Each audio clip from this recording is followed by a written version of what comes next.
Assalamualaikum warahmatullahi wabarakatuh. Perkenalkan, nama saya Riki Ranaldi Rasidi. Pada kesempatan kali ini, saya akan sedikit menjelaskan tentang sistem terdistribusi berbasis UDP. Nah, untuk mempercepat waktu, kita ke pembahasan yang pertama ya. Di sini kita akan mengenal apa sih itu UDP dan apa sih itu fungsinya gitu. Dan kelemahan serta kelebihannya.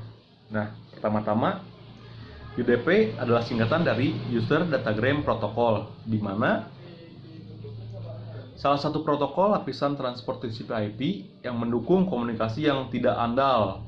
Jadi di sini UDP berperan jika tidak ada koneksi gitu ya, atau connectionless, tanpa koneksi antara host ke host dalam jaringan yang menggunakan TCP/IP. Nah, sudah jelas ya bahwa UDP itu di sini adalah sebuah bagian daripada TCP/IP yang fungsinya sama, adalah untuk mengirimkan sebuah file. Namun di antara kalian pasti banyak yang bertanya, apa sih perbedaan daripada TCP/IP dan UDP itu sendiri gitu? Padahal kan fungsinya sama ya, mengirimkan data. Tentu saja ada perbedaannya. Nah, di sini saya akan jelaskan perbedaan TCP dan UDP. Nah, di sini ada sebuah video ya yang menjelaskan tentang perbedaannya. Nah, di sini ada sebuah monitor si pengirim dan ini ya si penerima. Kita lihat di sini,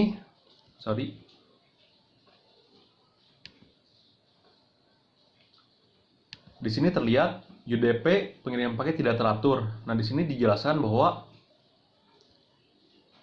UDP ketika mengirimkan sebuah data atau file itu tidak teratur.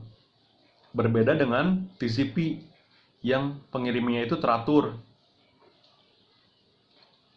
Lalu yang perbedaan yang kedua,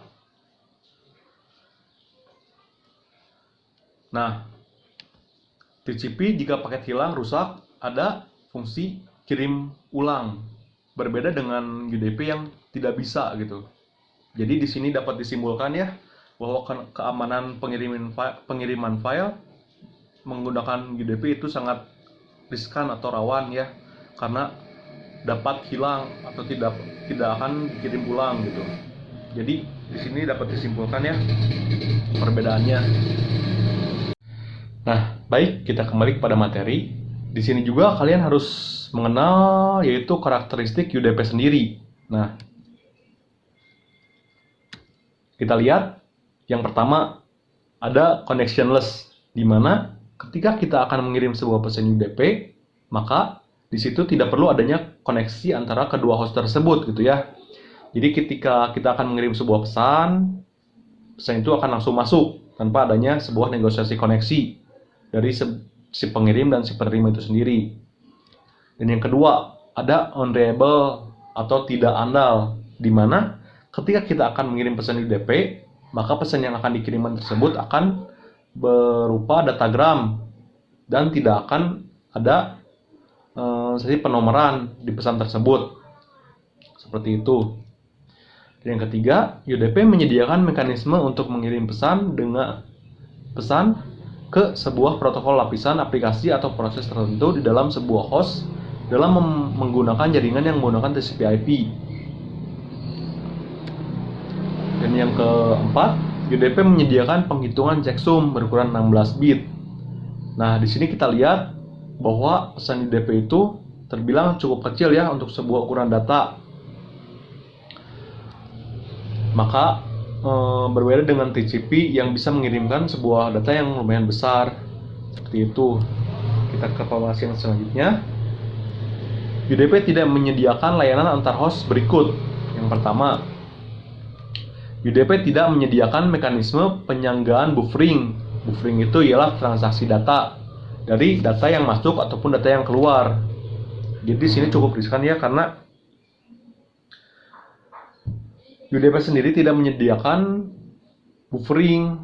Jadi terbatas transaksinya gitu. Hanya dapat dilihat dari contoh yang slide yang kedua tadi tentang perbedaan TCP dan UDP sendiri.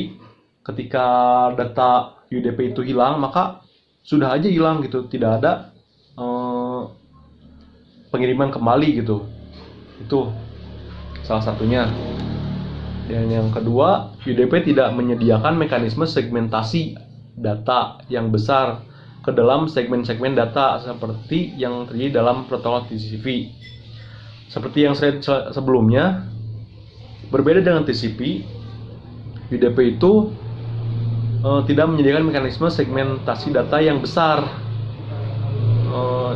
Ya itu sendiri gitu. Pesan UDP itu ukurannya sangat kecil gitu ya, berbeda dengan TCP. Dan yang ketiga, UDP tidak menyediakan mekanisme flow control atau pengelolaan aliran data itu sendiri gitu. Tidak seperti yang dimiliki oleh TCP. Dan selanjutnya, nah, di mana saja sih penggunaan UDP itu diperlukan gitu? Yang pertama, protokol yang ringan atau lightweight.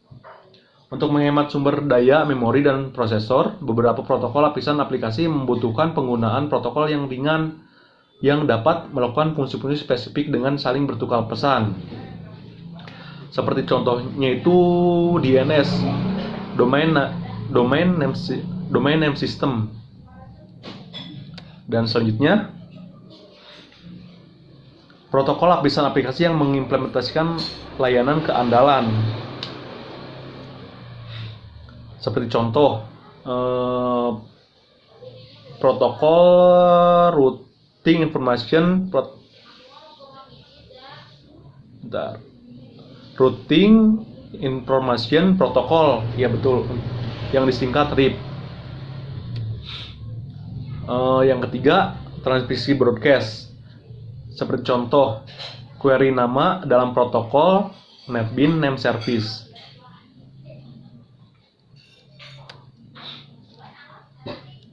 Nah, di sini kita akan melihat kelebihan dan kekurangan UDP itu sendiri gitu. Kita tulis saja ya. Yang pertama, kelebihan.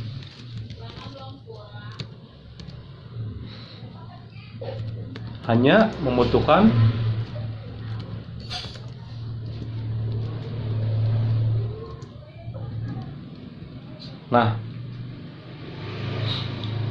UDP sendiri itu cukup mempunyai kelebihan ya, karena di sini hanya membutuhkan resource kecil untuk bisa mengoperasikan UDP itu sendiri gitu. Tidak membutuhkan resource yang terlalu besar seperti halnya TCP. Yang kedua, bisa digunakan untuk mengirim secara broadcast. Dan yang ketiga, tidak membutuhkan persetujuan antar host.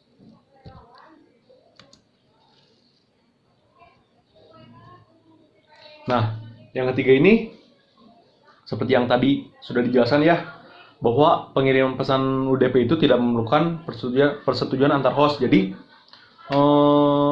pembuatan koneksi itu jadi lebih cepat gitu ya dibandingkan dengan TCP. Seperti itu. Nah, di mana kelebihan pasti ada kekurangannya. Yang pertama,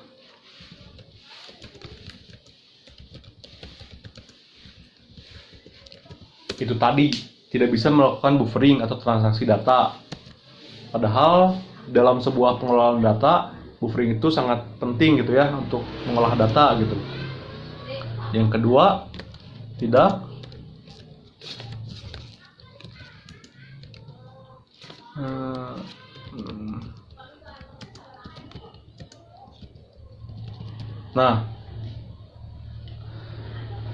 tidak mendukung mekanisme flow control itu sendiri yang tadi sudah dijelaskan, atau pengelolaan data itu sendiri. Jadi UDP itu sangat riskan ya, karena tidak ada buffering atau flow control itu sendiri gitu. tidak ada manage yang pastilah istilahnya mah. Yang terakhir,